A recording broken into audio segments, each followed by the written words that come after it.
اوښکو جوړې کړې زما په مخ کې لارې، بېلتانه په مونږ وکړې سمې چارې. او په دې ښار کې مې په تا باندې باور و، بس یوازې تا رښتیا ویل هندارې. لب شکره، ستمګره، جادوګره، ریاکارې، ته فنکارې، ته مکارې، چې مدام به د سرود په خوب ودې وي.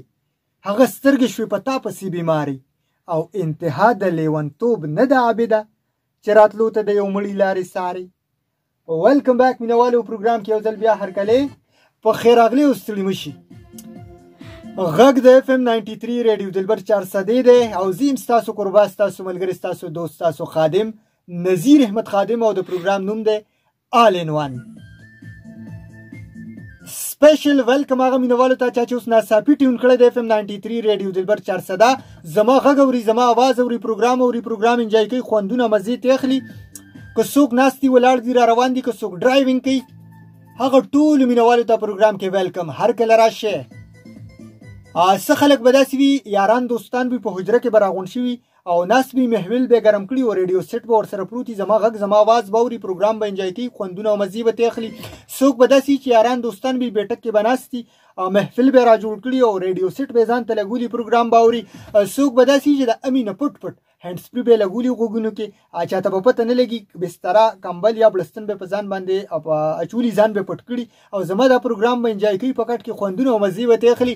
او څوک به داسې چې ډرایوینګ به کوي، ګاډي کې به ریډیو ټیون کړي، 400 حدودو ته به رادننه شوي، یا په تیره زموږ د FM 93 چې څومره ټرانسمیشن تر کوم ځای پورې ځي هغه حدودو کې به رواني، پروګرام به اوري، پروګرام به انجوای کوي، خوندونه او مزې به ترې اخلي.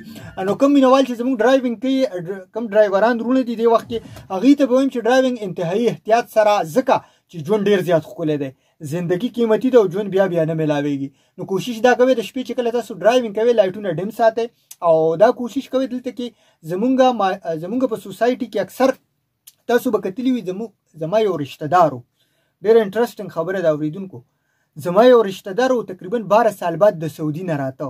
نو 12 سال مخکې چې هغه ته نو د دې ځای چې کوم ټریفیک نظام و یا په سړکونو باندې چې کوم ګاډي کوم زموږ آبادي وه، هغه دومره نه وه.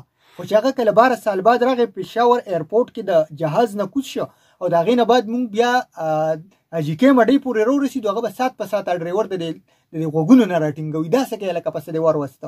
موټرسایکل به پکې داسې روانو، رکشه به پکې په بل طرف روانه وه، مونږ کې خو اویرنس هم نشته، پته راته هم نه کنه اکثره. نو هغه به د نظام ته چې کتل، چونکې هلته کې عادت شوي داسې نه وه چې کیک کو چک کې سویو کا مزه بول گئے، هغه خبره نه وه چې خپل کلتور او روایت یې پرېښي. خبره دا وه چې کوم کلتنو دومره آبادي نه وه، دومره ګاډي نه وو، په دومره مقدار کې خلکو موټرسایکل یې نه وې اخیستی. او نن سبا خو خلک د یو بل د کس ته چې کله پته ولګي که نه چې یاره زما د تره دی یا زمونږ خپلوان دي عمرې لیدلي دي، نو څوک خبر هم نه، هغه بل چې کوم دی نو بل کور والا خپلو رشته دارو یې بیا ځان له ټیکټونه هم راغستي وي، پلاني دي چې عمرې لیدلي د یو بل د کس ته عمرې کوي. دا خیر دی، بیا تاسو د خپل امام نه تپوس وکړئ چې دا عمره قبلیږي او که نه قبلیږي. یا د یو بل د کس چې موټرسایکل څوک والي که نه، د تیر وخت کې دا ایشو ډېره وه چې رشته دارو کې به چا موټرسایکل واغست نو پلاني دی موټرسایکل اغستی دی، مور په غم خادی له بودوس بجلیګر مولا دی الله وبخي مولانا صاحب، هغه به ډېر ښکلې خبرې کولې.